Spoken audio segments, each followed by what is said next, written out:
जी अस्सलाम वालेकुम। कैफेट आज के लेक्चर का आगाज़ करते हैं। Lecture number 100A। इसमें चैप्टर सेंचुरी हो गई, सेंचुरी नॉट आउट। तो पार्ट ए में आपको बताया हम अपना रूटीन का जो लेक्चर्स है वो लेके चलते हैं, और पार्ट बी में हम इंटरनल कंट्रोल वाले चैप्टर्स को डिस्कस किया करते हैं ताकि उसकी ज़्यादा से ज़्यादा प्रैक्टिस हो सके। डेली बेसिस के ऊपर हम इंटरनल कंट्रोल्स के भी कुछ ना कुछ क्वेश्चन प्रैक्टिस कर रहे हैं ना। सकता हो गया कर रहे हैं कि नहीं प्रैक्टिस? शुक्र। तो प्रैक्टिस क्वेश्चंस अभी इस लेक्चर में हम चैप्टर 23 हमने कंप्लीट किया था, क्वालिटी कंट्रोल ऑडिट वाला, उससे रिलेटेड कंसेप्ट डिस्कस करेंगे। अच्छा, क्वालिटी कंट्रोल का जो चैप्टर 23 है इसका स्कोप क्या है, डिस्कस क्या करता है कि एक ऑडिट इंगेजमेंट में क्वालिटी को इंश्योर करने के लिए आपको किन चीज़ों का ध्यान रखना है। और आपने ये देखा कि ये चीज़ें स्टार्ट ऑफ द इंगेजमेंट से लेके एक्सेप्टेंस से लेके एंड तक क्वालिटी कंट्रोल रिव्यू तक चलती है।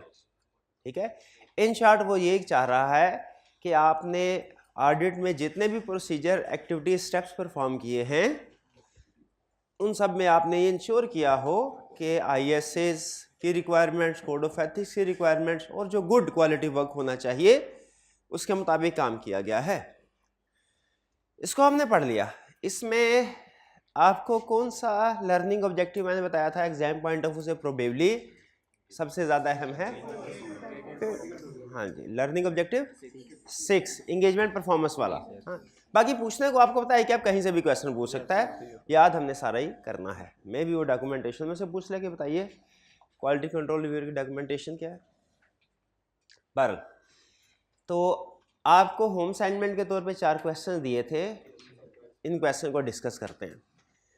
इसमें सबसे पहले आपने अंदाज़ा लगाना है कि क्या ये क्वालिटी कंट्रोल चैप्टर का क्वेश्चन है, क्योंकि अगर क्वालिटी कंट्रोल चैप्टर का क्वेश्चन हुआ ना तो आपका फोकस कोई स्पेसिफिक चैप्टर नहीं होगा।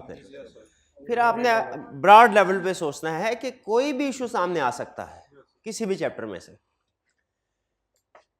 रिक्वायर्ड में कह रहा है discuss the quality issues in the above scenario. Quality को हमने अंडरलाइन कर लिया। अब आइए सिनेरियो को पढ़ते हैं। कह रहा था audit manager of ABC company which is the listed company. Listed को अंडरलाइन कर लें, ठीक है, क्योंकि इसमें हमारी कुछ रिपोर्टिंग इम्प्लीकेशंस भी आती हैं, हमारी कुछ जाहिर है प्लानिंग वगैरह भी ज़्यादा हम करते हैं। Listed company and financial statement of profit before tax of ₹10 billion and revenue of ₹100 billion. याद रखें, लिस्टेड कंपनी कह दिया तो दो चीज़ें ध्यान में रखिएगा। एक, ये क्लाइंट बड़ा है, लार्ज क्लाइंट है। हाँ, ये हमें अब बिलियन से भी अंदाज़ा हो जाता है, लेकिन नॉर्मली हम अमाउंट से ज़्यादा इंफॉर्मेशन देखते हैं। लिस्टेड ही काफ़ी था हमें ये बताने के लिए कि एक बड़ा क्लाइंट है। इस पे टीम भी ज़्यादा होनी चाहिए। ये हाँ, नॉर्मली जो एक्सपीरियंस है मेरा, तकरीबन 15 के लगभग ही टीम होती है, 2-4 ऊपर या नीचे भी हो सकते हैं। 15 के ऑन एवरेज 15 बंदों की टीम एक लिस्टेड क्लाइंट को ऑन एवरेज, कम या ज़्यादा हो सकता है, कोई हार्ड एंड फास्ट रूल नहीं है। लिस्टेड कंपनी का भी साइज डिफरेंट होते हैं। The engagement team includes a part supervisor and 2 trainees. जी बताइए, इसमें कोई प्रॉब्लम है? स्टाफ कम, ठीक है। Sufficient resources allocate. अच्छा मुझे ये बताइए, उसने हमें क्वालिटी इशू डिस्कस करने को कहा है, क्या हमें सिर्फ इशू डिस्कस कर देने चाहिए कि उनका कोई हल या उनका जो सोल्यूशन है वो भी प्रेजेंट करना चाहिए? सिर्फ इश्यूज आइडेंटिफाई कर देने चाहिए, लेकिन अगर एग्जाम में मार्क्स ज़्यादा हो ना तो फिर आपने उसका सोल्यूशन भी बता देना उसको, ठीक है। हमने सोल्यूशन में कोशिश किया है कि इसका सोल्यूशन भी बताते जाएं ताकि आपको पता हो कि अगर एग्जाम में मार्क्स ज़्यादा हो इसका सोल्यूशन भी बताने। सारे के सारे क्वेश्चंस ICAP के बुक में से हैं, अभी पास्ट पेपर में से ICAP ने इसको टेस्ट नहीं किया, ठीक है, लेकिन जाहिर है सिलेबस में है और 2-3 अटेम्प्ट से टेस्ट नहीं हुआ, चांसेस है टेस्टिंग के। अच्छा, इसका सोल्यूशन क्या होना चाहिए था आपके ख्याल में? Sufficient team personnel having sufficient experience and resources should have been allocated to engagement team. पहला इशू हमने आइडेंटिफाई कर लिया, चलिए इसके साथ मान लिख लीजिए। फिर इसके बाद considering the time availability of supervisor it was decided that the planned audit approach to trade payable was to place reliance on internal controls on purchasing. Internal control पे रिलाई करना ये इसकी इजाजत है, इसमें प्रॉब्लम नहीं है, लेकिन क्वेश्चन ये है कि रिलाई किस बेस पे किया गया। टाइम अवेलेबिलिटी को सामने रखते हुए किया गया, ये गलत किया, क्योंकि रिलाई करना चाहिए किस बेस पे, कंट्रोल्स की स्ट्रेंथ को देख के और फिर उसके बाद टेस्ट ऑफ कंट्रोल्स परफॉर्म करके। टेस्ट ऑफ कंट्रोल्स परफॉर्म करना लाजमी थे रिलाई करने से पहले, ठीक है, लेकिन कंट्रोल्स की स्ट्रेंथ को नहीं देखा गया, टेस्ट ऑफ कंट्रोल परफॉर्म नहीं किए गए, ठीक है। यहाँ पे आप क्या सजेशन दे सकते हैं इनको, क्या करना चाहिए इन्हें, टेस्ट ऑफ कंट्रोल्स परफॉर्म करने चाहिए, और अगर कंट्रोल स्ट्रांग है फिर रिलाई करना चाहिए। कंट्रोल स्ट्रांग साबित होते हैं फिर रिलाई करें। दो इश्यूज सामने आ गए, एक टीम वाला एक कंट्रोल्स वाला। फिर इसके बाद hence the audit team decided to do test of control and hence the audit team decided to do test of controls and reduce substantive testing where possible। अच्छा, टेस्ट ऑफ कंट्रोल परफॉर्म कर रहा है, ठीक है, लेकिन हाँ, लेकिन पहले उसे ये असेस करना चाहिए कि क्या कंट्रोल स्ट्रांग है या वीक है, फिर उसके बाद टेस्ट ऑफ कंट्रोल्स की तरफ चलना चाहिए।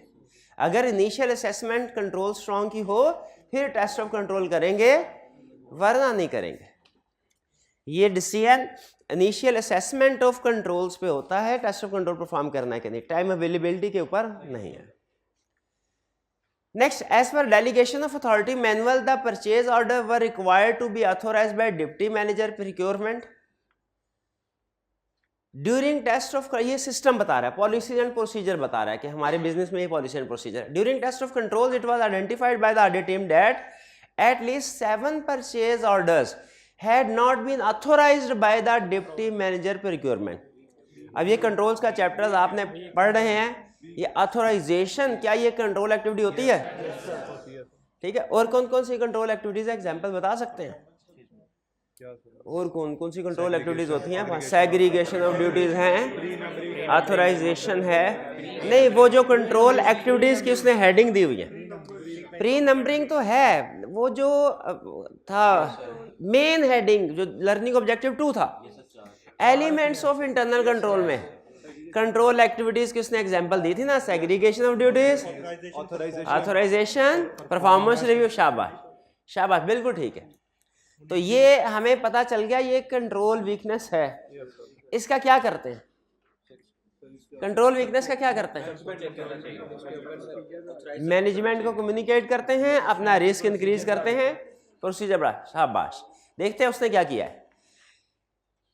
कह रहा है when the audit team made enquiries from the staff it was observed that the purchases were made for business purposes, the team concluded that no additional procedure were required.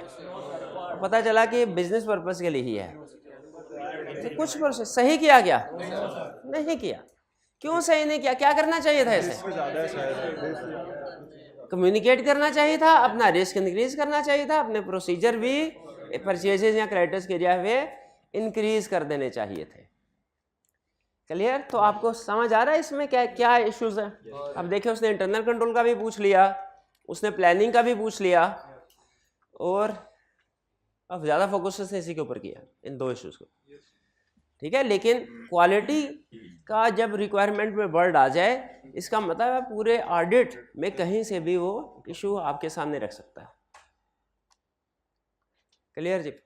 अच्छा, एक additional point, एक general point है जो कि quality control issues में हर जगह पे आप ये लिख सकते हैं कि इंडिकेट करती है प्रॉब्लम्स का होना, जो ऊपर आपने आइडेंटिफाई कर दी हैं, ये इंडिकेट होना, ये प्रॉब्लम्स का होना ये इंडिकेट करता है कि इस इंगेजमेंट का प्रॉपर क्वालिटी कंट्रोल रिव्यू नहीं हुआ, या ऑर्गेनाइजेशन का जो internal control quality control system है उसमें कुछ इश्यूज हैं, उसको इम्प्रूव होना चाहिए।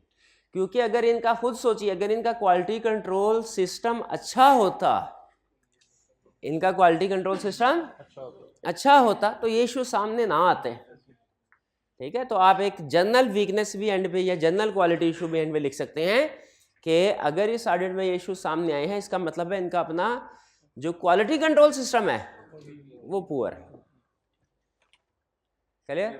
आगे चलें नेक्स्ट क्वेश्चन। नेक्स्ट क्वेश्चन में देखते हैं जी क्या प्रॉब्लम है।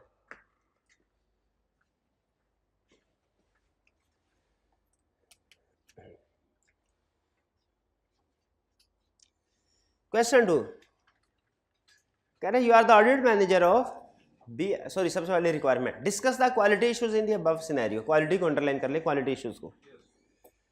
You are the audit manager of BFF company, a listed company, listed को अंडरलाइन करें। Petty cashier is a relative of the audit assistant. कोई इशू है? कौन सा इशू है? हाँ जी, वो क्या था, close family relationship, close family. इसे कौन सा थ्रेट क्रिएट होता है? Self interest threat, familiarity threat, self interest threat और intimidation. During review, you found out that the audit assistant identified that the petty cashier incurred entertainment and fuel expenses for personal use for rupees 15,000. अच्छा, एक issue तो relationship, दूसरा issue इसके identify होने के बावजूद उसको टीम से नहीं निकाला गया असिस्टेंट, कोई सेफ गार्ड अप्लाई नहीं किए गए। क्लियर? पहले में आपने क्या बता दिया इसको कि टीम मेंबर का रिलेटिव है पेटी कैशियर, ठीक है, इसमें टीम मेंबर को रिमूव कर देना चाहिए टीम से, ठीक है, लेकिन वो नहीं किया गया। एक इशू तो ये आपने डिस्कस कर दिया।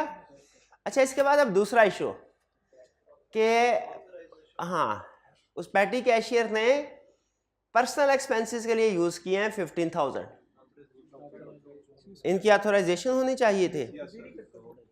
नहीं, पेटी कैशियर पर्सनल यूज के लिए किया है। असल में इसमें फोकस इस बात पे नहीं है कि अप्रूवल ऑथराइजेशन होनी चाहिए, नहीं, फोकस इस बात के ऊपर है पर्सनल यूज किया है। पर्सनल ऑफिशियल रिसोर्सेज को पर्सनली यूज करना ये फ्रॉड की एग्जांपल है, तो ये एक फ्रॉड है, लेकिन अमाउंट इमटेरियल है, क्या इग्नोर कर देना चाहिए? नहीं, फ्रॉड क्वालिटेटिव इमटेरियल है, इसको इग्नोर नहीं करना चाहिए था। क्या करना चाहिए था? ये एक level upper level of management को ये कम्युनिकेट करना चाहिए था, ठीक है, तो ये जो कि नहीं किया गया। तो इस केस स्टडी में दो इश्यूज थे क्वालिटी से रिलेटेड। वो दो इश्यूज कौन कौन से थे? एक एथिकल इशू था और दूसरा फ्रॉड का इशू सामने आया, दोनों के ऊपर कोई एक्शन नहीं लिया गया। तीसरा पॉइंट जनरल लिख सकते हैं। जनरल कौन सा point? The problem indicates that firm's quality control system is poor या needs improvement. टू में जी जी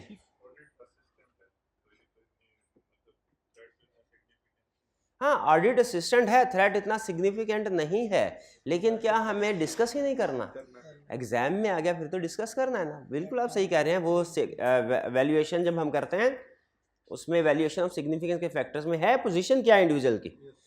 यहाँ पे भी असिस्टेंट है और दूसरी तरफ वो भी पेटी कैशियर है, दोनों की पोजीशन को इतनी सिग्निफिकेंट नहीं है, लेकिन इसका ये मतलब नहीं कि हम एग्जाम में डिस्कस ही नहीं करेंगे। प्रैक्टिकली ये सिचुएशन सामने आए तो हम ये कह सकते हैं कि ये इसकी सिग्निफिकेंस लो है, लेकिन इतनी लो नहीं है कि इग्नोर ही कर दें।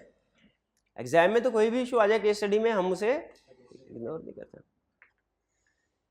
You are the third. That's the quality issue in the above scenario. You are the audit manager of GHI company, a listed company. Listed को अंडरलाइन कर लें। फाइनेंस डायरेक्टर, फाइनेंस डायरेक्टर किसे कहते हैं? डायरेक्टर को, CFO को कहते हैं। क्या ये डायरेक्टर 2/4 गवर्नेंस की डेफिनेशन में शामिल है? फाइनेंस डायरेक्टर के नाम में लफ्ज डायरेक्टर लिखा हुआ है, तो ये 2/4 गवर्नेंस की डेफिनेशन में है? नहीं है, ये मैनेजमेंट का हिस्सा है। ये बताया था ना, फाइनेंस डायरेक्टर, फाइनेंस कंट्रोलर, और कुछ जगहों पे अमेरिकन क्वेश्चन में प्रेसिडेंट का वर्ड भी बोलता है। Finance director has not completed the tax computation for the year ended 31 December 2021। Instead he has asked the audit assistant who has recently passed his CA examination to calculate the company's tax payable for the year on the premise that audit assistant was more up to date with changes in finance act. बताइए इसमें क्या issue है?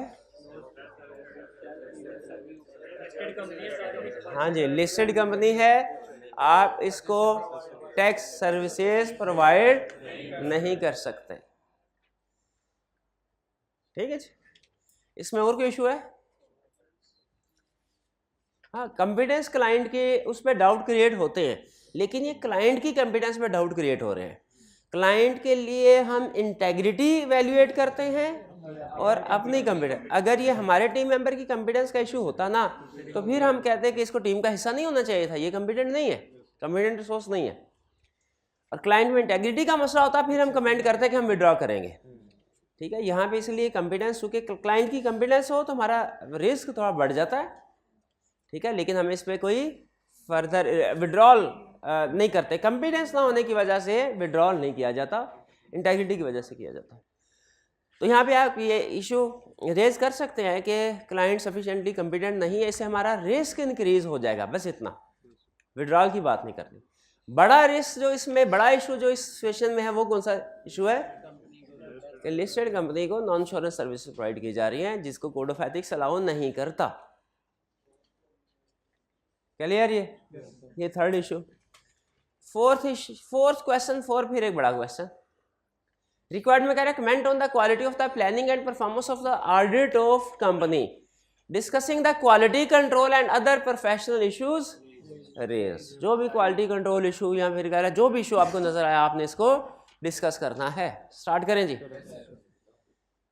You have been assigned an audit manager on Seren Limited, a listed company, listed को underline कर लें। Audit manager who was previously assigned is on privilege leave due to personal reason।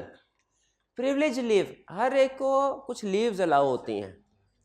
ठीक है, अभी जब आपने आर्टिकल स्टार्ट करेंगे, आपको कुछ लीव्स आपके ट्रेनिंग में लिखा होता है कि कितनी लीव्स अलाउड हैं। वो कैलकुलेशन होती है, वो शायद ये कंफर्म नहीं, कोई 80-90 के लगभग होती है, मुझे एग्जैक्टली अब पता नहीं है। वो कह रहा है जी वो उन लीव्स पे चला, ठीक है, पर्सनल रीजन की वजह से। द ड्राफ्ट, शादी हो भाई, शादी जरूरी थी क्या ऑडिट जरूरी था? बाद में शाबाश, ये डिपेंड करता है शादी किसकी है। चले, तो द ड्राफ्ट फाइनेंशियल, अच्छा इवन ये भी एक क्वालिटी इशू है कि अगर आपको पता था कि इस सीनियर ने इसके प्रीवियस लीव्स हैं, तो आप प्लान करें। जैसे आपने नोट किया होगा कि जो CFAP के पेपर होते हैं, वो होते हैं जून और दिसंबर में। आपके पेपर होते हैं मार्च में और सितंबर में, CFAP के जून और दिसंबर में। ऐसा क्यों है भला? इसलिए कि ज़्यादातर क्लाइंट ईयर एंड है जून और दिसंबर, तो फर्म वाले ये चाहते होंगे, प्रोबेबली इसकी एक रीज़न हो सकती है, मे बी ना हो, लेकिन एक रीज़न जो मुझे समझ में आती है वो ये कि जब जून एंड आए, यानी क्लाइंट का ईयर एंड, जब काम का प्रेशर ज़्यादा होता है, तो टीम के सीनियर मौजूद हों वहाँ पे।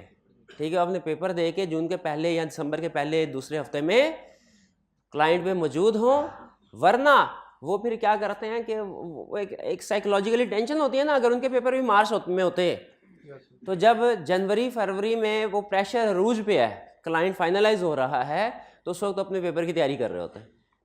तो ये एक थोड़ा सा मैनेजमेंट की, इसी तरीके से फर्म भी मैनेज करते हैं कि अगर क्लाइंट ऐसा हो ना जहाँ पे अवेलेबिलिटी, सीनियर की अवेलेबिलिटी की ज़्यादा ज़रूरत है, तो वैसे सीनियर को भेजते हैं जिसकी छुट्टियाँ ना हो, या कम से कम प्लान कर लेते हैं कि अगर ये छुट्टियों पे गया तो उसकी जगह पे कौन दूसरा सीनियर होगा जिसको एलोकेट करना है, ताकि जॉब चलती रहे, वो डिले ना हो। वरना अगर टीम का सीनियर मौजूद ना हो, जाहिर है टीम की परफॉर्मेंस वो नहीं होती, जॉब डिले हो सकती है। तो यहाँ पे आपके ख्याल में क्या एट टाइम प्लानिंग के वक्त में क्या इस इशू को कंसिडर करना चाहिए था कि हमारे टीम के कितने मेंबर ऐसे हैं जो कि छुट्टियों पे जाना है जिन्होंने, और उस अरसे में काम कैसे चलाना है? बिल्कुल होना चाहिए था, जो कि इस केस में अभी तक तो नहीं पता चल रहा कि हुआ। Draft financial statement for the year show profit before tax for the year 200.2 million and total assets of rupees 650.5 million. Materiality की कैलकुलेशन के लिए इंफॉर्मेशन दी है। The audit supervisor who is part qualified chartered accountant, supervisor जो supervise कर रहा है part qualified नहीं है, क्या आपके ख्याल में कंपिटेंट है? नहीं। लिस्टेड क्लाइंट है, ध्यान में रखिएगा। छोटा मोटा क्लाइंट होता तो हम कहते चलें कोई नहीं, एंगेजमेंट पार्टनर तो चार्टर्ड अकाउंटेंट है ना, क्योंकि लिस्टेड क्लाइंट है इसलिए इसमें सुपरवाइजर का भी, सारी टीम का चार्टर्ड अकाउंटेंट होना जरूरी नहीं है, कम से कम जो लीड कर रहा है उसका चार्टर्ड अकाउंटेंट होना जरूरी है। लेकिन ये सुपरवाइजर एंगेजमेंट पार्टनर नहीं होता है, जैसे रखिए ये मैनेजर से थोड़ा नीचे ग्रेड है, इसको मैनेजर कह लें, कुछ जगहों पे मैनेजर भी, पार्ट क्वालिफाइड को मैनेजर भी रखा जाता है। Has started you has shared with you that company has changed valuation policy from cost to fair value। हमें बताया कि कंपनी ने अपनी वैल्यूएशन बेसिस चेंज क्या कर सकती है। This was not identified at planning as a high risk area, ये एक हाई रिस्क एरिया कंसीडर नहीं किया गया था। होना चाहिए, क्यों होना चाहिए? Significant change in counting policy है, ये बिल्कुल सिग्निफिकेंट होना चाहिए, बल्कि इसको की ऑडिट मैटर के तौर पे ट्रीट करना चाहिए, की ऑडिट मैटर की लिस्ट में भी था। नेक्स्ट कह रहा the valuation was performed by an external firm of valuers, the audit manager and the team has not heard of their name before, पहले उनका कभी नाम नहीं सुना। The audit supervisor said that on their website it has been mentioned that they have some very well known companies as their clients. The information has not been substantiated from any other source. Expert से valuation करवाई गई है, लेकिन उसकी competence, capability, objectivity को valuate करने के लिए रिक्वायर्ड प्रोसीजर्स परफॉर्म नहीं किए, सिर्फ उनकी वेबसाइट विजिट की गई है, और इवन उस वेबसाइट के विजिट करने से भी जो इंफॉर्मेशन मिली है उसको सब्सटेंशिएट नहीं किया। सब्सटेंशिएट मतलब वेरीफाई, कॉरोबरेट नहीं किया गया। तो सही किया गया। 3 इश्यूज आइडेंटिफाई हुए। पहला इशू कौन सा? पार्ट टाइम क्वालिफाइड वाला। दूसरा इशू चेंज इन पॉलिसी वाला। तीसरा एक्सपर्ट को वैल्यूएट नहीं किया, और एक फोर्थ लीव वाला। 4 इश्यूज इसमें आइडेंटिफाई, और एक फिफ्थ भी ऐड कर सकते हैं। क्या किसका मतलब? फर्म का जो ओवरऑल वर्किंग इन्वायरमेंट है, क्वालिटी कंट्रोल सिस्टम है, उसमें वीकनेसेस हैं, वरना अगर सिस्टम गुड क्वालिटी का अडॉप्ट किया होता फर्म ने, ये इशू सामने ना आते। भाई क्लियर? आपने इनका सोल्यूशन हम घर जाके तसल्ली से देख लेना है, ठीक है? और ये ज़हन में रखिएगा, मार्क्स को देख के अगर ज़रूरत हो तो इसकी सजेशन भी लिख दीजिएगा। मार्क्स ज़्यादा हो तो वो एक्सपेक्ट करेगा कि आप उसे इश्यूज़ के साथ सजेशन भी लिख दें, ठीक है? चूंकि अभी तक ये क्वेश्चन टेस्ट नहीं हुआ, इसलिए मैं कंफर्म हो के आपको ये नहीं बता सकता कि लफ्ज़ जब क्वालिटी इश्यूज आपसे कहता है डिस्कस कीजिए तो उसमें सजेशंस इंक्लूड करनी है कि नहीं। इसके अलावा बाकी के क्वेश्चन में आपको कंफर्म होके बताता हूँ, जैसे कोड ऑफ एथिक्स में कंफर्म होके मैं भाई अगर उसने सेफ गार्ड मांगे हैं तो बताने हैं, वरना नहीं बताने। कंफर्म होके बता दिया, कंफर्म होके बता दिया। सिग्निफिकेंस पूछे या ना पूछे वो बतानी है, क्योंकि वो पास पेपर्स के ट्रेंड से, एग्जामिनर कमेंट से, मार्किंग स्कीम से, सजेस्टेड सॉल्यूशन से हमें पता चल जाता है। 2-4 दफ़ा टेस्टिंग होती है जब। इसमें चूंकि अभी पास पेपर में टेस्टिंग नहीं हुई, इसलिए मैं कंफर्म नहीं बता सकता कि इसमें सिर्फ क्वालिटी इश्यूज आइडेंटिफाई करें, इनका सोल्यूशन भी हिस्सा बनेगा कि नहीं बनेगा। To be on safe side बेहतर क्या है, मार्क्स देख के आप इसको, अगर मार्क्स ज़्यादा हो तो सजेशंस भी, यानी जो जो इशू नज़र आए उसके सजेशन भी आप इंक्लूड करते हैं। इनमें कोई प्रॉब्लम? अच्छा, इस चैप्टर में कोई मुश्किल था? ये चैप्टर 20 तक, या इसमें आपको कोई नई चीज़? ये नॉर्मल था, क्लियर था? चलिए, अच्छा अब हम मूव कर रहे हैं अपने नेक्स्ट चैप्टर की तरफ, जो कि है चैप्टर 13, लास्ट चैप्टर है हमारा आईटी वाला। हाँ जी, इसमें कुछ याद करने की चीज़ें, लेकिन ज़्यादा याद करने वाली चीज़ें नहीं है। ज़्यादा याद करने वाली चीज़ें तो 2 ही हैं पूरे ऑडिट में। एक चैप्टर 10 है जो सबसे ज़्यादा अहम है, और चैप्टर 10 के बाद 12 का वो 1 पेजर, वो कंट्रोल शीट, ठीक है जी? ये याद, ये वैसे कंट्रोल्स वाले पॉइंट्स याद कर रहे हैं ना आप?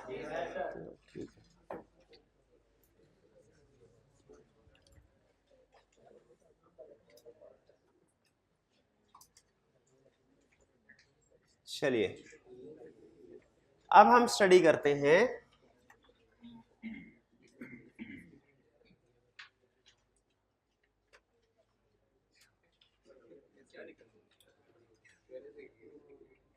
पास कीजिएगा जी। तो अब हम चैप्टर स्टार्ट करने जा रहे हैं, चैप्टर 13। इसका टाइटल है IT system controls CAAT and flow chart काट दीजिए, फ्लो चार्ट। ये पुराना टाइटल है, ये फ्लो चार्ट अब हमारे सिलेबस से निकल चुका है, अब हमारे सिलेबस में एग्जामिनेबल नहीं है नहीं कहीं पे, सिर्फ हेडिंग में आ रहा है। हेडिंग में आपसे मैंने कहा इसको काट दीजिए, चैप्टर में कहीं नहीं है, चैप्टर में से एक्सक्लूड हो चुका है। अच्छा, क्वेश्चन ये है, क्या अकाउंटिंग या ऑडिटर, ये जो चार्टर्ड अकाउंटेंसी है, इसमें इंफॉर्मेशन टेक्नोलॉजी का सब्जेक्ट होना चाहिए? पहले मैं थोड़ा थीम सेट कर लूँ, फिर उसके बाद होना चाहिए। क्यों? हमारा काम तो अकाउंटिंग और ऑडिट से है। हाँ जी, हमारे क्लाइंट तो अब सिग्निफिकेंटली आईटी सिस्टम को यूज़ कर रहे हैं। इनिशियली जब आईटी सिस्टम अडॉप्ट करना शुरू किया बिजनेस ऑर्गेनाइजेशन ने, तो हम इसे एक एक्सपर्ट की कैटेगरी में ही क्लासीफाई करते थे, अभी भी एक्सपर्ट की कैटेगरी में क्लासीफाई होता है। लेकिन वो ये कहते हैं चूंकि अब इंफॉर्मेशन टेक्नोलॉजी हर बिजनेस का, हर इंडस्ट्री का, हर फील्ड का लाजमी हिस्सा बन चुका है, तो हमें हमारी अकाउंटिंग या ऑडिट की फील्ड में भी इसको ऑप्ट करना चाहिए। और ख़ास तौर पे उस वक्त जब हमारा client significantly IT system use कर रहा हो। याद रखें, हमारे सारे क्लाइंट अपने ऑपरेशंस में आईटी सिस्टम को सिग्निफिकेंटली यूज़ नहीं कर रहे होंगे। कुछ सिग्निफिकेंट यूज़ कर रहे होंगे, कुछ यूज़ नहीं कर रहे। थोड़ा बहुत तो हर क्लाइंट यूज़ करता है, हर, इवन आप अपनी पर्सनल लाइफ में भी इंफॉर्मेशन टेक्नोलॉजी को यूज़ कर रहे होते हैं। लेकिन कुछ क्लाइंट सिग्निफिकेंट यूज़ करते हैं, कुछ नहीं करते। क्या आप किसी एक क्लाइंट की एग्जांपल दे सकते हैं जो अपने ऑपरेशन में सिग्निफिकेंटली आईटी सिस्टम को यूज़ करते? सॉफ्टवेयर हाउस वगैरह, आईटी कंपनी, बैंकिंग सेक्टर, शाबाश, बिल्कुल ऐसा ही है। ठीक है, इवन डिपार्टमेंटल स्टोर भी अपने बिलिंग सिस्टम जब जनरेट कर रहे हैं आईटी सिस्टम यूज़ कर। फार्मास्यूटिकल कंपनी, जो आप मेडिकल स्टोर चले जाएं, जो बड़े मेडिकल स्टोर्स हैं, उन्होंने अपना आईटी सिस्टम जो है बिलिंग का, इन्वेंट्री का रखा हुआ सिस्टम और बिलिंग का, जिससे वो फौरी तौर पे बता देते हैं आपको मेडिसिन अवेलेबल है कि नहीं, और बिल भी जनरेट हो जाता है। तो अगर क्लाइंट आईटी सिस्टम यूज़ कर रहे हों तो हमारे लिए, मुझे ये बताइए, अभी आईटी सिस्टम क्लाइंट के इंटरनल कंट्रोल सिस्टम का हिस्सा बन गया कि नहीं? अगर क्लाइंट अपने पॉलिसी एंड प्रोसीजर्स में, इंटरनल कंट्रोल सिस्टम में आईटी सिस्टम को भी यूज कर रहा है, तो क्या ये आईटी सिस्टम क्लाइंट के इंटरनल कंट्रोल का हिस्सा बन गया कि नहीं? भैया एग्री कीजिए, हिस्सा बन गया। स्टेप नंबर 1, ओके, आगे चलते हैं। अब अगर आईटी सिस्टम क्लाइंट के इंटरनल कंट्रोल सिस्टम का हिस्सा बन गया, तो हमें तो ऑडिटिंग स्टैंडर्ड ने ये समझाया है कि जब कभी किसी क्लाइंट पे जाओ, पहले understanding of entity and internal control obtain करो। क्या उस असूल को सामने रखते हुए अब हमें क्लाइंट के इंटरनल कंट्रोल सिस्टम को भी अंडरस्टैंड करना है कि नहीं? बिल्कुल करना है। अच्छा, क्या सिर्फ अंडरस्टैंड करना? अंडरस्टैंड करने से मुराद हम उससे पूछे, भाईजान आप अपना सेल्स के लिए लैदा सिस्टम, बिलिंग के लिए, इन्वेंट्री के लिए लैदा सिस्टम, ये हर एक्टिविटी के लिए या ईआरपी सिस्टम यूज करते हैं, क्या ये पूछना चाहिए?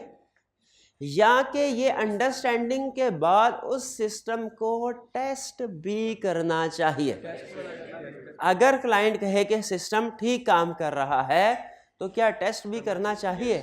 जैसे किसी बैंक ऑडिट करने के लिए जाएंगे तो उसका एटीएम का जो सिस्टम है ठीक काम कर रहा है कि नहीं, सैंपल बेस पे आप कुछ ट्रांजैक्शन चेक करके देखेंगे। भैया ऐसे ही है। इसका मतलब आप ये कह रहे हैं, अगर क्लाइंट आईटी सिस्टम यूज कर रहा है, हमें एज ऑडिटर ना सिर्फ ये कि उस आईटी सिस्टम की अंडरस्टैंडिंग ऑब्टेन करनी है, बल्कि उस आईटी सिस्टम को टेस्ट भी करना है। एग्री करते हैं? बिल्कुल एग्री करते हैं। ठीक है। अच्छा ये बताइए, अगर क्लाइंट आईटी सिस्टम यूज कर रहा है, उसको हमने टेस्ट करना है, हमें भी फिर अपने ऑडिट प्रोसीजर्स में मैनुअली ही काम करना चाहिए कि हमें भी कंप्यूटर से असिस्टेंस लेनी चाहिए? हमें भी कंप्यूटर से असिस्टेंस लेनी चाहिए। ठीक है। इस चैप्टर के 2 बड़े हिस्से हैं, मैं आपको दोनों में लॉजिकल डिफरेंस सिखाना चाह रहा हूं। पार्ट ए है और पार्ट बी है। पार्ट ए में हम अंडरस्टैंडिंग ऑब्टेन कर रहे हैं क्लाइंट के आईटी सिस्टम की, ठीक है, क्लाइंट का आईटी सिस्टम क्या है और इसमें कंट्रोल्स कौन कौन से हैं, अंडरस्टैंडिंग ऑब्टेन कर रहे हैं। और पार्ट टू में हम उसकी टेस्टिंग कर रहे हैं, जो हमने ऊपर कंट्रोल सीखे थे।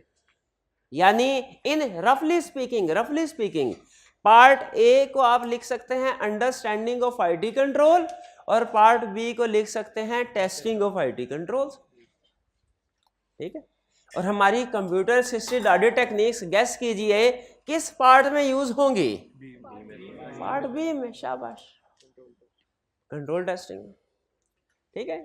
या इसके अलावा अगर कंप्यूटर का कुछ और इस्तेमाल भी कर सकते हैं हम, कंट्रोल्स के अलावा अगर सब्सटेंटिव प्रोसीजर में भी इस्तेमाल कर सकते हैं तो उसमें भी थोड़ा बहुत जिक्र करेगा। तो पार्ट ए में हमारा फोकस क्या होगा, क्लाइंट का सिस्टम, क्लाइंट के आईटी कंट्रोल्स। पार्ट ए में हमारा फोकस क्या होगा, क्लाइंट का आईटी सिस्टम और क्लाइंट के आईटी कंट्रोल्स। और पार्ट बी में हमारा फोकस क्या होगा, ऑडिटर कैसे यूज कर रहा है आईटी सिस्टम को अपने ऑडिट करने में, यानी कंट्रोल्स टेस्ट करने में या सब्सटेंटिव प्रोसीजर परफॉर्म करने में। फर्क समझ आ रहा है दोनों में?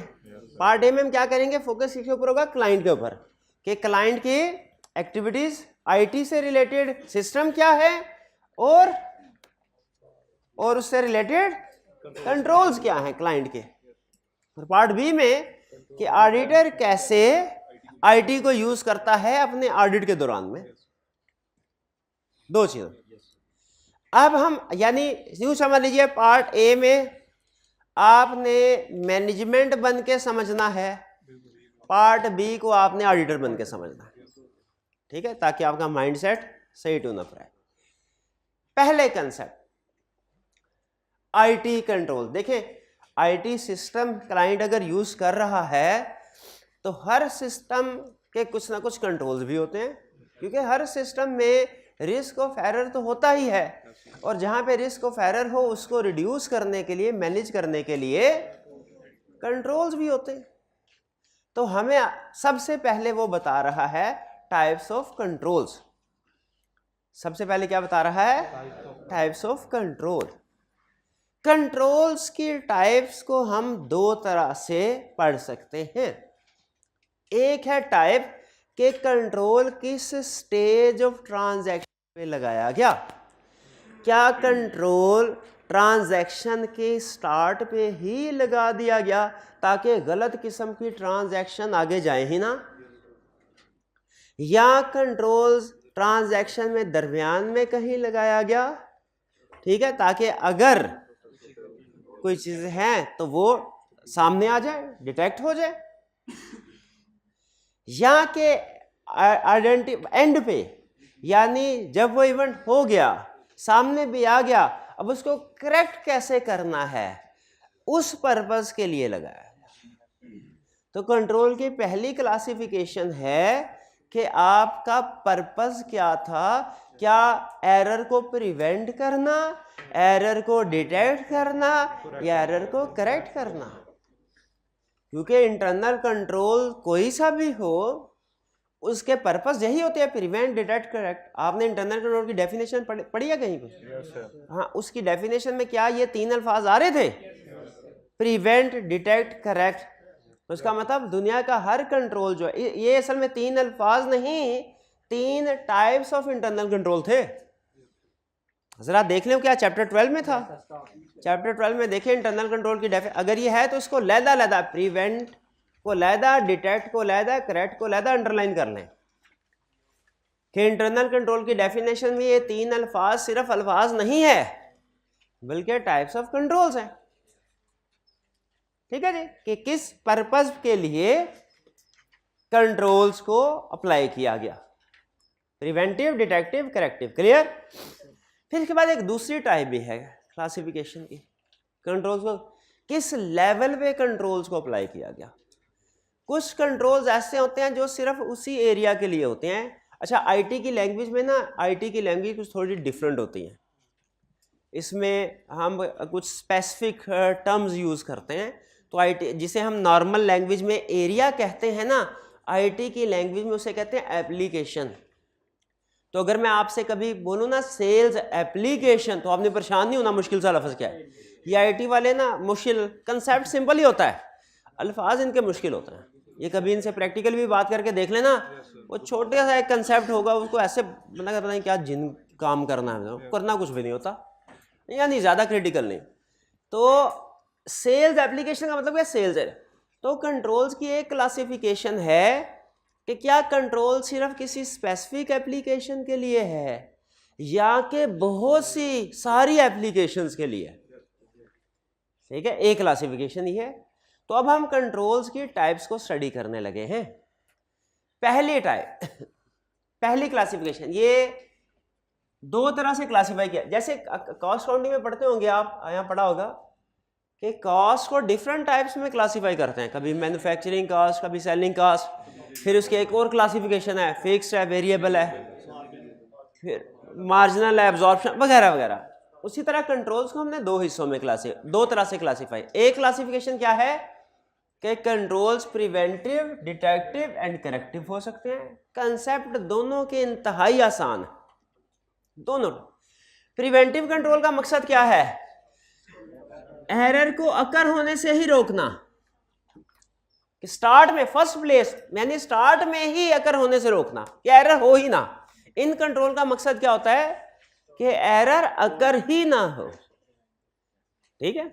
इसकी एग्जांपल क्या है, जैसे ऑथराइजेशन, किसी भी पेमेंट से पहले अगर उसकी ऑथराइजेशन, इसका मतलब फेक पेमेंट होगी ही नहीं, ठीक है। हमें ना हर स्टेज पे कंट्रोल्स प्लेस करने पड़ते हैं। पहले ये कि हो ही ना, और दूसरा अगर हो तो आइडेंटिफाई हो जाए। तो अभी किस स्टेज पे हैं हम, कि हो ही ना।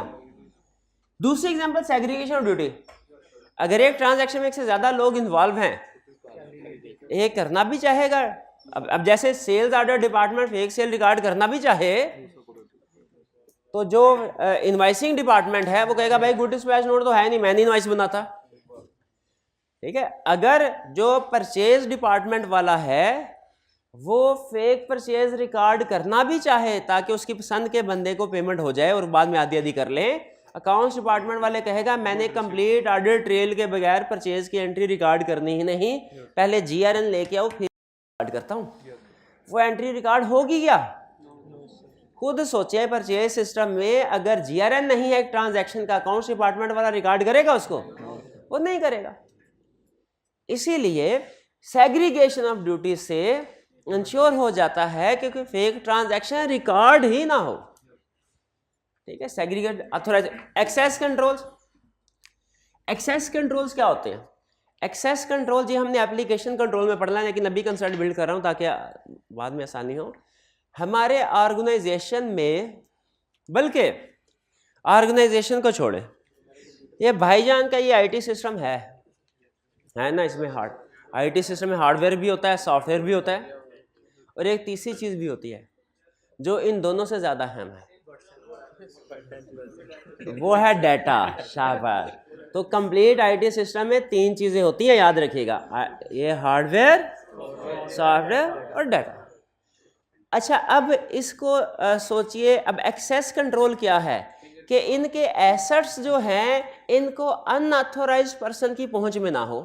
जैसे मेडिसिन देना, बच्चों की पहुंच से दूर रखें, तो एसेट्स जो है ये चोरों की पहुंच से दूर रखें। ये है एक्सेस कंट्रोल्स। एक्सेस, इसको क्या कहते हैं, एक्सेस कंट्रोल।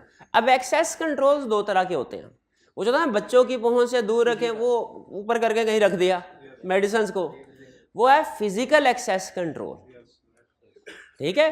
अब हो सकता है कि भाईजान का ये इधर ये मुसलसल ये लेक्चर में आधा लेक्चर ये बात मैसेज कोई ज़रूरी काम था, ज़रूरी काम करते रहे, साथ वाले ने देखा ये आधे घंटे से ऐसे नहीं कोई अहम काम लग रहा है जो कर रहा है, और रखा और साथ ओपन किया और नंबर नोट कर लिया।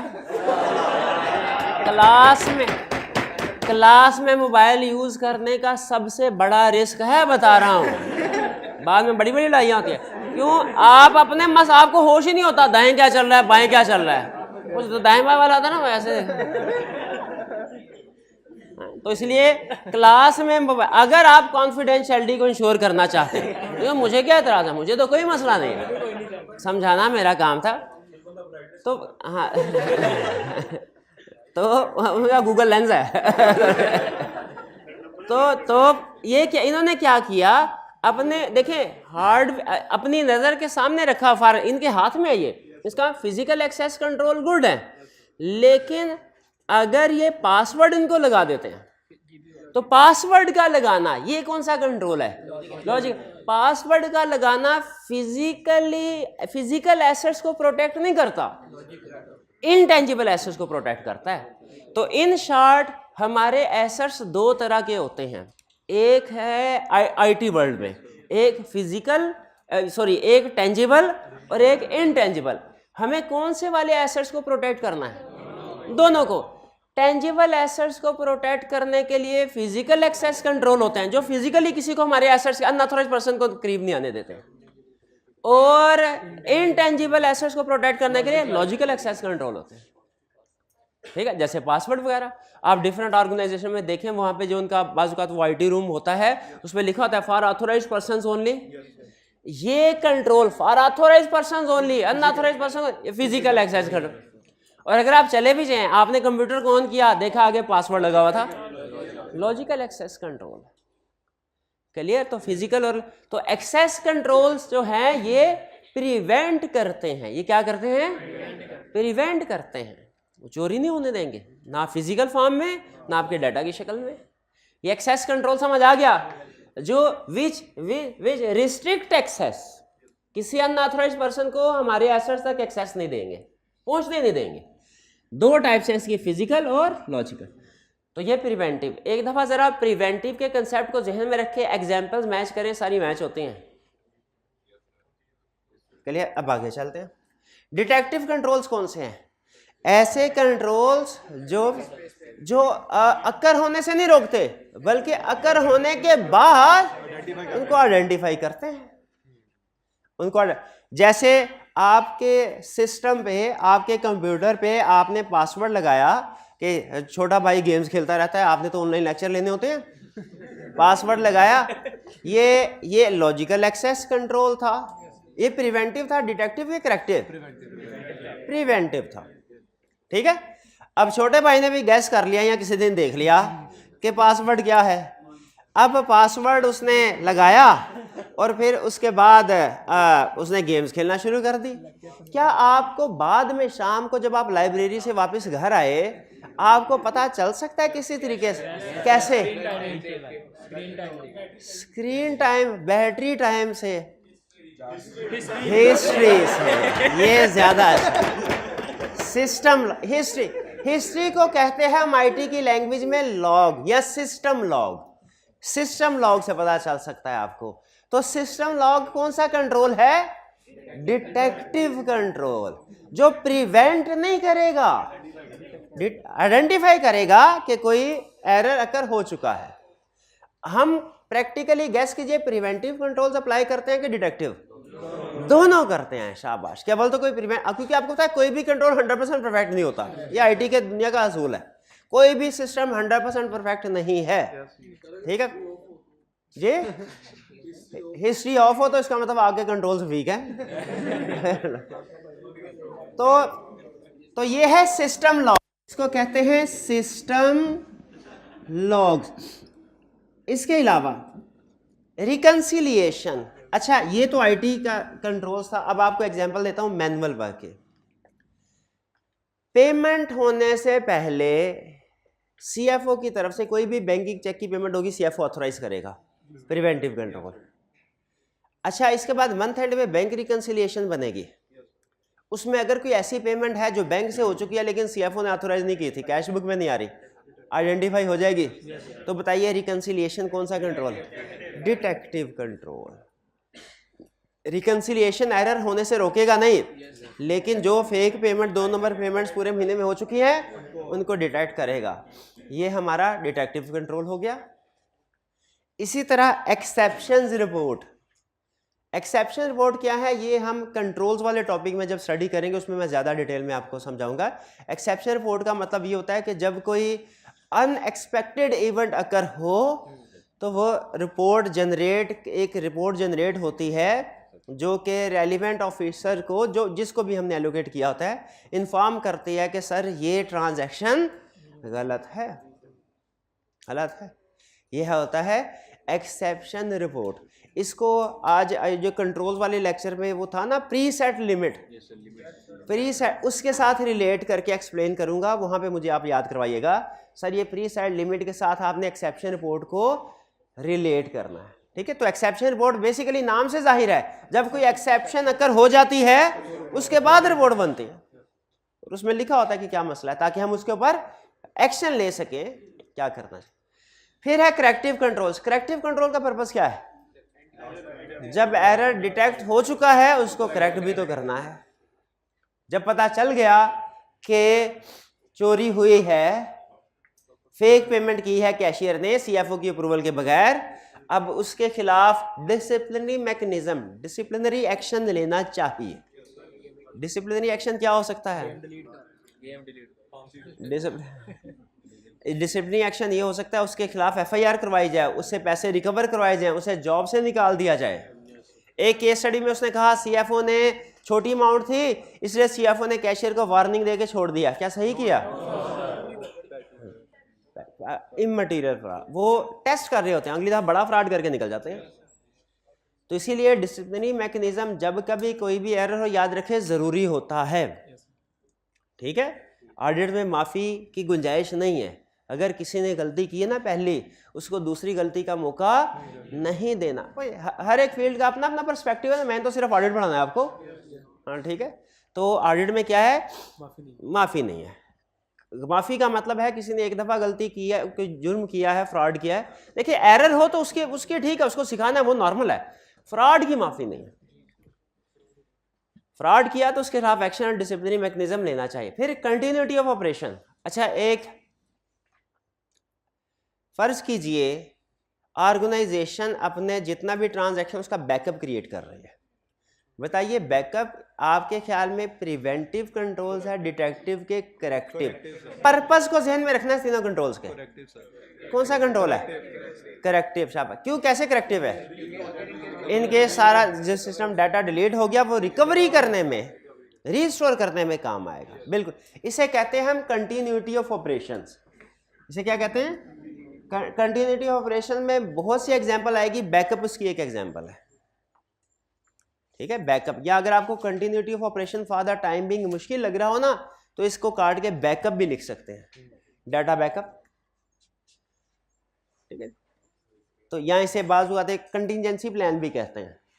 तो इन तीनों में से कंटिजेंसी प्लान या डाटा बैकअप या कंटिन्यूटी ऑफ ऑपरेशन में से जो आपको लफ्ज़ आसान लगे यूज कर सकते हैं। तीनों का मतलब मिलता जुलता ही है, लेकिन मोस्ट कॉम्प्रिहेंसिव टर्म है कंटिन्यूटी ऑफ ऑपरेशन। तो मेरी रिकमेंडेशन यह थोड़ी सी मुश्किल आपको लग रही होगी, लेकिन यही टर्म यूज़ करें तो ज़्यादा बेहतर है, एप्लीकेशन कंट्रोल में काम आ जाएगी। क्योंकि इसमें मैंने कुछ एग्जांपल जानबूझ के ऐसी भी रखी हैं जो एप्लीकेशन कंट्रोल से रिलेट करते हैं, ताकि फ्यूचर में भी इन्हीं एग्जांपल से कंसेप्ट हमारे क्लियर हो। जी तो बताइए, क्या कंट्रोल्स की तीन टाइप, प्रिवेंटिव, डिटेक्टिव, करेक्टिव, ये क्लियर हो गई? अब आगे चलते हैं।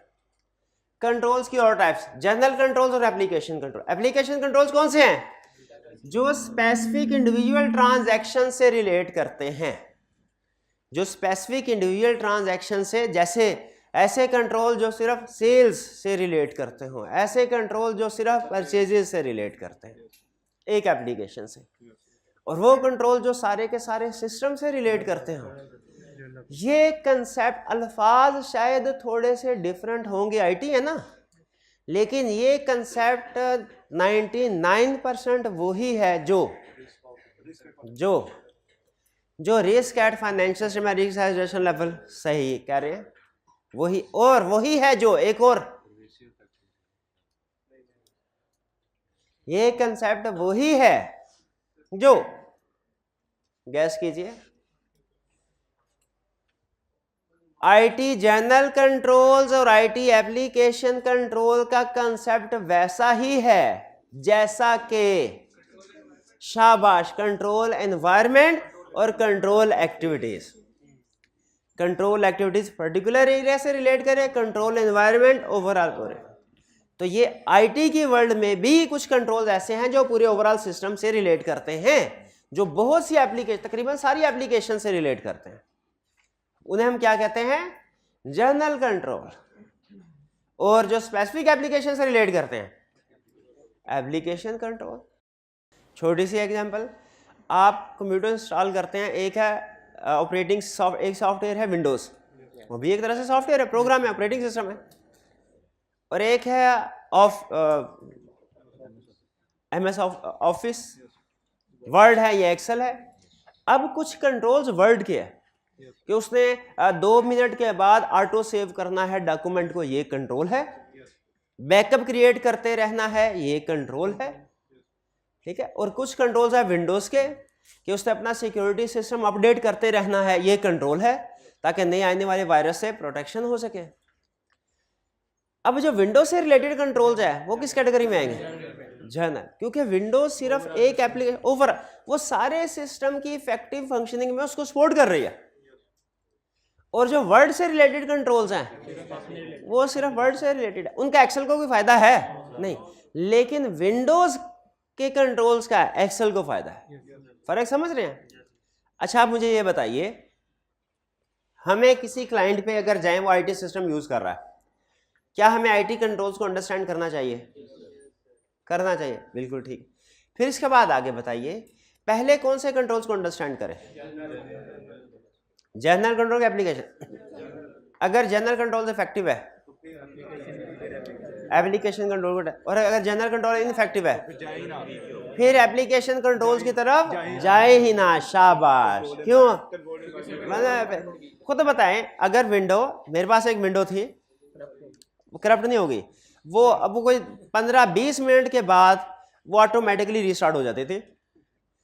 तो मैं बड़ा हैरान, क्योंकि विंडो रीस्टार्ट होती थी तो फिर वर्ड भी नहीं चलता था, वो भी बंद हो जाता था। ये क्या चक्कर है? जब विंडो एक अलहदा एप्लीकेशन है, वो अगर रीस्टार्ट हो रही है तो वर्ड क्यों मेरा बंद हो रहा है? जाहिर है वर्ड ने चलना है, सपोर्ट उसको विंडो ही कर रही है ना, विंडो के बगैर थोड़ा अलहदा से चलेगा। इसलिए अगर एप्लीकेशन कंट्रोल स्ट्रांग है, जनरल कंट्रोल स्ट्रांग है, may be application control strong हो वीक हो, लेकिन अगर जनरल कंट्रोल्स वीक हैं, एप्लीकेशन कंट्रोल्स वीक ही होंगे। कुछ कंसेप्ट समझ आया? ये थे हमारे टाइप्स ऑफ कंट्रोल्स। क्लियर? कोई प्रॉब्लम तो नहीं है? एक दफा इनकी रीडिंग कर लीजिए, ठीक है? आपके पास 3 मिनट है इनकी, और एग्जाम्पल्स ज्यादा अहम है। पूरी आईटी में याद रखिए, कंसेप्ट आसान है, कंसेप्ट कोई मुश्किल नहीं है, एग्जाम्पल जो है ना, ये आपने जहन में लिंक करनी है कंसेप्ट के साथ। लिंक हो जाए बहुत अच्छी बात, लिंक ना हो तो रटा लगाएं, लेकिन मोर देन 90% एग्जाम्पल्स लिंक हो जाती है।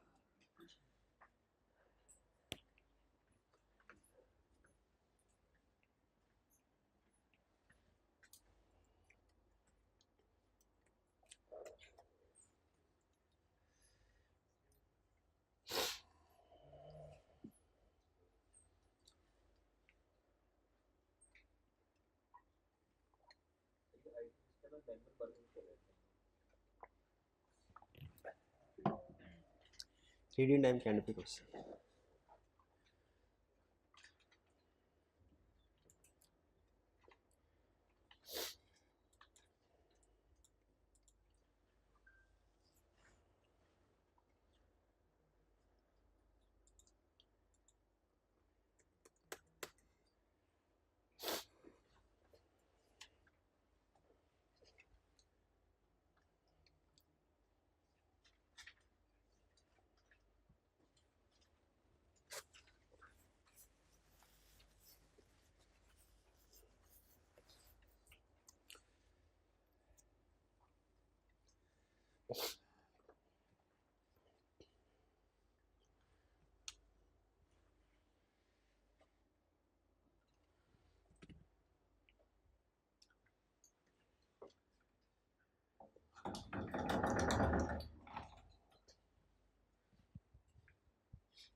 जी कितने स्टूडेंट्स अभी रीडिंग कर रहे हैं?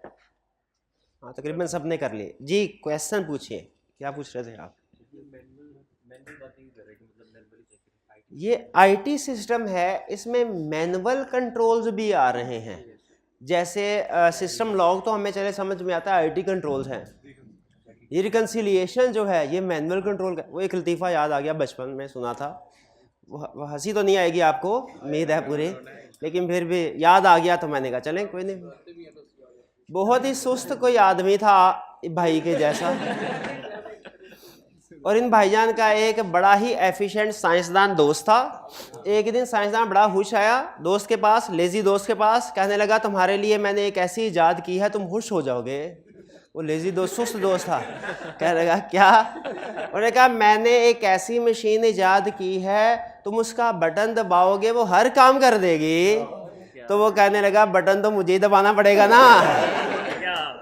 इससे हमें क्या लेसन मिला कि दुनिया का बड़े से बड़ा ऑटोमेटेड सिस्टम भी आ जाए ना, ह्यूमन इंटरवेंशन को आप एक्सक्लूड नहीं कर सकते। किसी ना किसी लेवल पे बटन तो इंसान को ही दबाना पड़ेगा, ठीक है। इसलिए दुनिया के हर, याद रखें वो एक जगह पे लिखता है, कहता है मैनुअल सिस्टम में आईटी कंट्रोल्स ना हो ये पॉसिबल है, लेकिन आईटी सिस्टम में मैनुअल कंट्रोल्स ना हो पॉसिबल नहीं है। इसलिए दुनिया का हर आईटी सिस्टम होगा उसमें कुछ ना कुछ मैनुअल कंट्रोल्स भी, मैनुअल पार्ट भी होंगे, ठीक है। दोनों तरह के कंट्रोल्स। क्लियर जी? और कोई क्वेश्चन? जी मेरे में डिसिप्लिनरी मैकेनिज्म का मतलब है सजा और जजा का निज़ाम।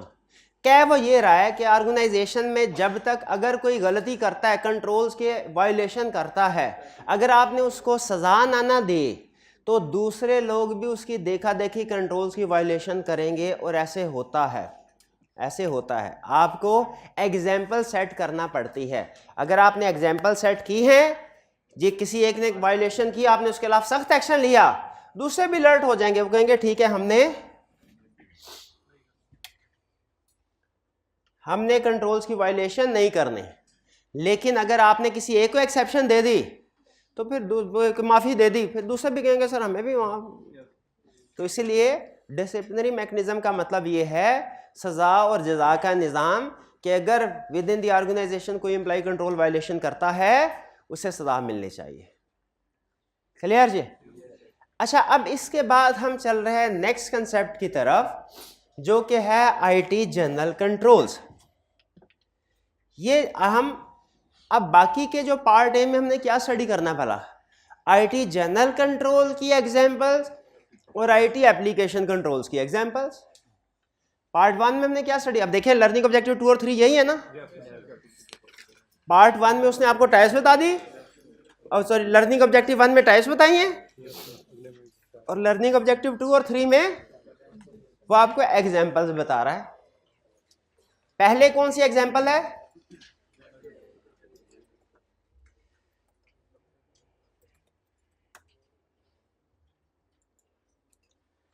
General control. अच्छा, अब इसमें ना आपने पहले मेन कंसेप्ट को बिल्ड करना है, फिर उसके बाद उसके अंदर एग्जांपल्स को समझना है। पहले मेन एक्टिविटीज बिल्ड, तो सबसे पहले कैटेगरीज को आपने समझना है। आईटी जनरल कंट्रोल्स में कैटेगरीज को, इसको आप यूज समझिए कि आप सिस्टम बनाने जा रहे हैं अपनी ऑर्गेनाइजेशन में, आईटी सिस्टम। पहली कैटेगरी है आईटी जनरल कंट्रोल्स की, development and acquisition of IT system. इसमें डेवलपमेंट एंड एक्विजिशन, ठीक है, दो अल्फाज हैं। लफ्ज़ डेवलपमेंट, कुछ कंपनीज ऐसी होती हैं जो इन हाउस सॉफ्टवेयर डेवलप करती हैं, कुछ ऐसी होती है जो बना बनाया बाय करती हैं। ये हेडिंग दोनों को कवर कर रही है, डेवलपमेंट ऑफ आईटी सिस्टम भी और एक्विजिशन ऑफ आईटी सिस्टम भी। लेकिन ज़्यादा बेहतर है, ज़्यादातर केस आपके ख्याल में कौन सा होगा प्रैक्टिकली? एक्विजिशन को अंडरलाइन कर लें। हेडिंग पूरी एज इट इज़ याद करनी है, ठीक है। सिर्फ इसको जहन में रखेंगे तो कंट्रोल्स क्लियर। एक एग्जाम्पल भी काफ़ी होती है। तो development and acquisition of IT system में आप क्या सीख रहे होंगे कि जब आपने किसी भी आईटी सिस्टम को एक्वायर करना है किन चीज़ों का ध्यान रखना है। ये भाई कहने लगा सर ये तो मुझे बचपन से पता है, जब मैंने ज़िंदगी में पहला कैलकुलेटर लिया था ये कंट्रोल्स मैंने उसी वक्त सीख लिए थे, क्योंकि मैंने पहला कैलकुलेटर जब लिया तो उसको मैंने 2 + 2 = 4 खरीदने से पहले देखा 4 आता है कि 5 आता है, क्या टेस्टिंग की थी पहले। फिर मैंने देखा था उसके साथ एक मैनुअल है, कोई छोटा 1-2 सफ़ा बड़ा सा सफ़ा होता है जिसके ऊपर उसके फंक्शन लिखे होते हैं कि उसका सारा मैनुअल डॉक्यूमेंटेशन और सिस्टम काम कैसे करता है, सिस्टम काम कैसे करता है ये तो मैं। और फिर मैंने एक्वायर करने से पहले पूछ लिया था कि पीआरसी में कौन सा कैलकुलेटर परमिसिबल है, किस कैलकुलेटर की इजाज़त है, कि बाजार में जाके बहुत से सिस्टम मौजूद थे कोई सा भी उठा के घर ले आए, कि पहले सर्च की, फिर बाय करने से पहले उसको देखा कि क्या वो सही ऑपरेट कर रहा है, टेस्टिंग की, फिर देखा उसकी डॉक्यूमेंटेशन अवेलेबल है कि नहीं। भाई कैलकुलेटर खरीदने से पहले सारे काम करते हैं कि कैलकुलेटर भी एक आईटी सिस्टम है और क्या है, तो उसके तो ये कौन से कंट्रोल, जब आप ये सारी चीजें 2 + = दबा के 4 आता है कि नहीं ये देख रहे थे, आप क्या कर रहे थे, आप development and acquisition of IT system controls test कर रहे थे। उसकी बिल्कुल एग्जांपल है लेकिन मैं अभी आपको मेन कैटेगरी लेवल पे ला रहा हूं। तो development and acquisition of IT system में हमने क्या देखना है, जिस सिस्टम को हम डेवलप या एक्वायर कर रहे हैं वो हमारी ऑर्गेनाइजेशनल नीड्स के मुताबिक हो, ऑर्गेनाइजेशनल नीड्स के मुताबिक। पीआईए के लिए जो सॉफ्टवेयर या आईटी सिस्टम सूटेबल है वो एजुकेशनल कॉलेज के लिए हो सकता है सूटेबल ना हो, सर्विस सेक्टर के लिए कुछ सूटेबल है वो हो सकता है मैन्युफैक्चरिंग के लिए सूटेबल ना हो। तो आपने जो भी आईटी सिस्टम लॉन्च करना है अपनी ऑर्गेनाइजेशन के नीड का, क्लियर, एक बार जरा पढ़ के बताएं ऑब्जेक्टिव क्या है development and acquisition of IT system का, इस कैटेगरी का, के to ensure computer based information system and applications are developed, कि जितनी भी एप्लीकेशंस आपकी वो कैसे डेवलप हो, क्या inconsistency with entity's objective, entity's objectives को consistency with entity's objective underline करें। क्या आपने जो भी आईटी सिस्टम पाए, वरना लोगों की मिलियंस की इन्वेस्टमेंट जीरो हो जाती हैं जब उन्हें पता चलता है सिस्टम उनके किसी काम का नहीं है। ठीक है, इनिशियली आईटी वाले यही करते हैं, वो आपको आगे कहेंगे बस आपकी दुनिया आप घर बैठे होंगे देखें आपका अकाउंट बैंक अकाउंट भरता जाता बड़ा, बाद में पता चलता है कंपैटिबल नहीं है। ठीक है, ऐसे होता है ना सारे सिस्टम सॉफ्टवेयर की। मेरे साथ 1-2 दफा ऐसे हुआ, सॉफ्टवेयर खरीद लिया, बाद में पता चला वो मेरे लैपटॉप जिस लैपटॉप के साथ यूज करना उसके साथ कंपैटिबल ही नहीं था। अब यहाँ तो मैं लैपटॉप और लैपटॉप के ऊपर टाइपिंग स्पीड भी बहुत अच्छी थी, लैपटॉप भी चेंज करने की कोशिश की, वो टाइपिंग स्पीड नहीं बनी, वो फिर मैंने संक इन्वेस्टमेंट करके छोड़ दिया। तो ये पहले मुझे देखना चाहिए था सॉफ्टवेयर से पहले, वो उस वक्त बड़ी एडवर्टीजमेंट चल रही होती है यूट्यूब पे, देखे ना उनके लिए, वो सिस्टम रिक्वायरमेंट्स नॉर्मली इतना क्लियरली नहीं बताते, बाय कर लेते बाद में पता चलता है। फिर इसके बाद documentation and testing of changes to program, जो सिस्टम आपने बाय कर लिया वो उसके बाद उसको कभी भी चेंज करने की जरूरत नहीं पड़ेगी, ऐसा है क्या? नहीं, हो सकता है आपने जो आईटी सिस्टम बाय किया उसमें स्टैंडर्ड क्रेडिट पीरियड 30 डेज है, बाद में आपको चेंज करके 45 डेज करना पड़े। अब पॉलिसी चेंज हो सकती है, इन्वेंट्री लेवल चेंज हो सकते हैं, credit terms and condition change हो सकती है। हो सकता है आप कहें हमने अब क्रेडिट सेल करनी नहीं है, यहाँ सिस्टम में सिर्फ कैश सेल की ऑप्शन थी, आप क्रेडिट सेल भी करना चाहते हैं, तो क्या जो सिस्टम आपने एक दफा बाय कर लिया उसमें चेंजेस की ऑप्शन होनी चाहिए? और जब चेंजेस की ऑप्शन होनी चाहिए तो जितनी भी चेंज है वो एक कंट्रोल्ड एनवायरनमेंट में होनी चाहिए कि जिसका जो मर्जी चेंज कर ले। जैसे आई कि आपने केस स्टडी में टेस्ट किया था, उसने कहा सेल्स मैनेजर ने आईटी वाले से फोन पे कह दिया कि सिस्टम को चेंज कर दो, आईटी वाले ने कहा अच्छा, और फौरी तौर पे चेंज कर दिया। उसके बाद एक हल्का सा धमाका हुआ, 3 दिन तक कोई ट्रांजैक्शन रिकॉर्ड नहीं हुई। बताइए क्या कंट्रोल्स वीक थे? ऑथोराइजेशन जबानी कलामी हुई, रिटर्न में, और लाइव सिस्टम में चेंज कर दिया। भाई पहले टेस्टिंग तो करो, टेस्टिंग बिफोर लाइव ऑपरेशन। चलते ऑपरेशन में तजर्बे ऐसे थोड़ी होते हैं, बट और फिर एक और कंट्रोल्स भी हो गया, बैकअप नहीं, कंटिन्यूटी ऑफ ऑपरेशन, बिल्कुल ठीक, ये कंट्रोल्स भी। तो आप समझते हैं कि कोई भी चेंजेस करनी हो प्रोग्राम में, प्रोग्राम मीन सॉफ्टवेयर, उससे पहले उसकी डॉक्यूमेंटेशन भी होनी चाहिए, टेस्टिंग भी होनी चाहिए। पहले में हमने क्या किया, एक्विजिशन, दूसरे में क्या किया, अगर चेंजेस करनी है तो पहले उसकी डॉक्यूमेंटेशन एंड टेस्टिंग होनी चाहिए। इसको कैसे एक्सप्लेन कर रहा है, कह रहा है इस कैटेगरी का मकसद क्या है, to ensure proper development, documentation, testing and training and approval of program changes. जो चेंजेस कर रहे हैं उनकी पहले अप्रूवल हो, ठीक है, जैसे ऑथोराइजेशन हो उसकी, वगैरह वगैरह, भाई होना चाहिए कि नहीं। अच्छा, अब तीसरी जब कैटेगरी आप पढ़ेंगे ना तो आप सोचेंगे कि दूसरी और तीसरी में फर्क क्या है।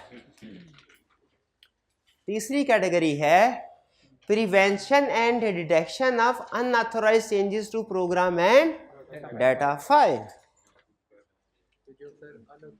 Prevention and detection of unauthorised changes to, ये भी चेंज है वो भी चेंज है। हाँ, बेहतरीन बेहतरीन, ये हम नहीं कर रहे, ये वाला चेंज, ये अनऑथोराइज्ड चेंज है, ये हैकर्स कर रहे हैं, हैकर्स। और याद रखें, हैकर्स लाजमी नहीं बाहर के हों, ऑर्गेनाइजेशन के अंदर से भी हो सकते हैं, वो भी डाटा हैक कर लेते हैं। बाज़ औक़ात एम्प्लॉई जो होता है ना, उसको नौकरी से जवाब दे, वो कहता है अच्छा सर सामान समेट लो, समेट समूट के सारा डाटा भी निकल जाता है, कंप्यूटर के पास पहुंच जाता है, सर मुझे रखते हैं तो ये डाटा मैं आपके साथ शेयर करता हूँ। तो हमें याद रखिएगा, अनऑथोराइज्ड चेंजेस जो हमारे प्रोग्राम या डाटा में हो सकती हैं, ये सिर्फ आउटसाइड लोग नहीं, इनसाइड। इसलिए कि जब आप इसके कंट्रोल्स पढ़ेंगे ना, इसको इससे बचने के लिए क्या कंट्रोल, उसमें कुछ कंट्रोल्स का फोकस आउटसाइड वर्ल्ड पे होगा, कुछ का इनसाइड होगा। रीजन क्या है कि अनऑथोराइज्ड चेंजेस इनसाइड भी कर सकते हैं, ठीक है। आपके हाथ में आई साइड हैक कर ले, अपना रिजल्ट चेंज कर लेंगे, ये एक्सटर्नल एग्जांपल। लेकिन अगर कोई एम्प्लॉई हुआ और पेरोल एप्लीकेशन पे काम कर रहा हुआ, वो अपनी सैलरी का जो अर्ली रेट होगा बढ़ा देगा, इनसाइड चेंज है। भाई समझ आ रहा है दोनों में? फिर से कि डॉक्यूमेंटेशन चेंज का प्रोग्राम का मतलब क्या है कि जो हमने ऑथोराइज चेंजेस करनी है वो प्रॉपरली, जो हमने करनी है चेंजेस वो प्रॉपरली ऑथोराइज्ड हो, डॉक्यूमेंटेड हो, टेस्टेड हो। और prevention and detection of unauthorised changes to program and data file, ये क्या है कि कोई बाहर कोई और बंदा अनऑथोराइज्ड पर्सन चेंज ना कर ले। कह रहा है ऑब्जेक्टिव एक्सप्लेनेशन पढ़ लेते हैं, इससे मजीद क्लियर हो जाएगा। To ensure that unauthorised persons do not make changes in the program और new program are not introduced without authorisation. नया वायरस ही भेज दिया, क्लियर है? तो अभी तक कितने आईटी जनरल कंट्रोल्स पढ़े हमने? 3। पहला था acquisition and development of IT system, दूसरा था changes to prevention and detection of unauthorised changes to program for using correct version of program and data file. ये तो आपको पता होगा, डिफरेंट सॉफ्टवेयर के डिफरेंट वर्जन होते हैं, ठीक है। तो हमने ये इंश्योर करना होता है कि सही वर्जन यूज किया जा रहा है। जैसे पेरोल एप्लीकेशन जो होती है ना, ये अगर मिड ऑफ द ईयर में सैलरी में इंक्रीमेंट लग जाए, ईयर एंड है 31 दिसंबर, 30 जून पे सैलरी का इंक्रीमेंट लग गया। अब 30 जून से पहले जो पेरोल प्रोसेसिंग के लिए एप्लीकेशन यूज हो रही थी उसका वर्जन 1.1 था। अब आपने 6 महीने तक 1.1 यूज करना है और 6 महीने के बाद क्यों? क्योंकि चेंज हो चुका है। इसी तरह एक सॉफ्टवेयर होता है जो टैक्स की कैलकुलेशन करता है। आपको तो मैनुअली सिखाई जाते हैं, प्रैक्टिस में इतना टाइम किसके पास होता है आपके ख्याल में करता है? उसका कंसेप्ट सिखाने के लिए प्रैक्टिस में सॉफ्टवेयर होते हैं। आपने सिर्फ 1-2 एम्प्लॉइज़ की रीचेकिंग करनी होती है कि कैलकुलेशन ठीक है, सॉफ्टवेयर में प्रोग्राम में एरर तो नहीं हुआ गया। बाकी आप एम्प्लॉइज़ का नाम रखें, बेसिक सैलरी एंटर करें, वो खुद बहुत सारी कैलकुलेशन अलाउंसेस और टैक्स की भी कर देता है। लेकिन ये जो टैक्स वाला सॉफ्टवेयर है ना, ये हर साल चेंज होता है। क्यों भला? साल रेट चेंज होते हैं और बाज़ औक़ात मिड ऑफ द ईयर भी चेंज हो सकता है। तो मुझे बताइए कि क्या करेक्ट वर्जन यूज़ करना ज़रूरी है कि नहीं? बिल्कुल ज़रूरी है। Using correct version of program and data file, कि जब आपने जिस ऐप को भी यूज, जिस एप्लीकेशन को भी यूज करना है, इंश्योर कर लें उसका करेक्ट वर्जन यूज कर रहे हैं। ओल्ड वर्जन के जरिए जो ट्रांजैक्शंस होंगी ज़ाहिर ऑब्सोलीट होंगी, कुछ ना कुछ चेंज आया तो नया वर्जन है। Fifth, access controls to prevent unauthorised access to data. ये तो अभी पढ़ लिया हमने कि हमारे एसेट्स, हाँ, टेंजिबल और इनटेंजिबल दोनों प्रोटेक्ट होते हैं। टेंजिबल कैसे होते हैं? फिजिकल। इनटेंजिबल कैसे होते हैं? लॉजिकल से। देखें नीचे फिजिकल एक्सेस और लॉजिकल एक्सेस की एग्जांपल। फिजिकल एक्सेस दोनों ही हेडिंग दी है ना इसने।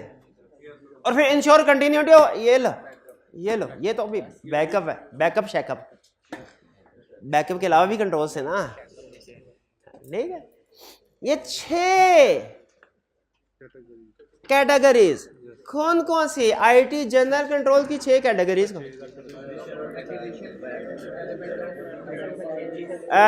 Development and acquisition, documentation, testing of program changes, prevention and detection of unauthorised changes. फिर उसके बाद तो तीनों आसान थे, correct version, access controls, continuity of operation. Main concept समझ आ गया। कंटिन्यूटी ऑपरेशन का क्या मकसद होगा? कि सिस्टम चलता रहे, है? चलती का नाम गाड़ी, गाड़ी रुकनी नहीं चाहिए। अगर तबाही भी आ जाए तो फौरन रिकवरी करें, फौरन रिकवरी करें। यह है कंटिन्यूटी ऑफ ऑपरेशंस। क्लियर जी? ठीक है। यानी अल्लाह करे बाकी 5 कंट्रोल सही काम करते रहे, जिंदगी ऐसे ही गुजर जाए, अच्छी बात है। लेकिन ट्विस्ट तो आ जाते हैं। तो अगर कभी कोई ट्विस्ट आ जाए उन कंट्रोल्स के किसी के इफेक्टिव ना होने की वजह से, सिस्टम ठप हो जाए, उस सूरत में फिर हमने जीरो से कैसे दोबारा स्टार्ट करना है, कम से कम वक्त में अपना सारा सिस्टम रीस्टोर करना है, ये हमें कंटिन्यूटी ऑफ ऑपरेशन बताता है। क्लियर? अच्छा, इनको आप पढ़ेंगे ना, ये मोर देन 90% कंट्रोल ईजी है, ईजी है। सिर्फ मेन कंसेप्ट बिल्ड करना होता है, बाकी जो एग्जांपल्स लिंक, हाँ कुछ जगहों पे शायद आपको कंट्रोल्स थोड़े मुश्किल लगे। अब 2 ऑप्शन है। पहली ऑप्शन तो ये कि एक एक एग्जांपल मैं आपको समझाऊं। वैसे कुछ एग्जांपल ये मैंने जब स्टार्ट में था, ये प्रिवेंटिव, डिटेक्टिव, करेक्टिव में, और इसमें समझा भी दी, आप देखेंगे वो रिपीट हो रहे हैं। या कि आपको रीडिंग के लिए कह दूं, आप रीड करके आए और जिनमें प्रॉब्लम हो हम वो डिस्कस करें, ये कर लेंगे। अच्छा, इसमें क्वेश्चन भी छोटे छोटे। सबसे बड़ी केस स्टडी शायद 5-7 मिनट की होगी। ये इस चैप्टर की, आईटी की सबसे बड़ी केस स्टडी 5-7 मिनट, छोटे क्वेश्चन है, लेकिन एग्जाम्पल्स अहम हैं। एग्जाम्पल्स आपने या तो समझनी तो कम से कम याद जरूर कर लेनी है। वो आपको कहेगा ये कंट्रोल है, इसकी एग्जाम्पल बताओ, ये कंट्रोल है, इसकी एग्जाम्पल बताओ, ये एग्जाम्पल है, बताओ किस कंट्रोल की एग्जाम्पल थी। बोथ वे में चलता है, टॉप डाउन भी बॉटम अप भी बोथ वे में चलता है। लेकिन ज्यादातर वो आपको हेडिंग देके पूछेगा कंट्रोल्स बताओ, तो आप वादा करते हैं कि मैंने सिर्फ हेडिंग्स बताई, समझाई हैं आपको, और रैंडमली कुछ कंट्रोल्स की एग्जांपल्स आपके साथ शेयर की हैं। क्या घर जाके एक एक कंट्रोल्स को आप पढ़ लेंगे? पक्की बात है। ये भाई क्लास की गवाही देंगे तो फिर मानता हूँ। दे दें इनको टाइम? चलें ठीक है। तो अभी आपकी 10 मिनट की टी ब्रेक, टी ऊपर जाके लेके आना। आखिरी दिन भाई आपके साथ होगा, अभी आज आखिरी दिन नहीं है, ठीक है। और 10 मिनट गुजर जाएं तो जैसी चाहे हो लेके क्लास में आ जाएं, कोई प्रॉब्लम नहीं है। हाँ बस जी, मेरे से डर लगता है। चलिए, लेक्चर का ये हिस्सा यहाँ पे। अच्छा, असाइनमेंट नोट कर ली ना आपने कि ये सारे 6 कैटेगरीज एग्जाम्पल के साथ रीड करनी है। और आप देखिए असाइनमेंट कोई भी नहीं है, कोई छोटी मोटी होगी, 1-2 सवाल बस, ये ले वो बच्चे तो रीड करने, याद भी हो जाए तो अच्छी बात, वरना याद करने को नहीं, कम से कम रीड जरूर कर लें, समझ आ जाए। आज के लेक्चर का ये हिस्सा यहाँ पे ख़त्म करते हैं। अल्लाह हाफिज़।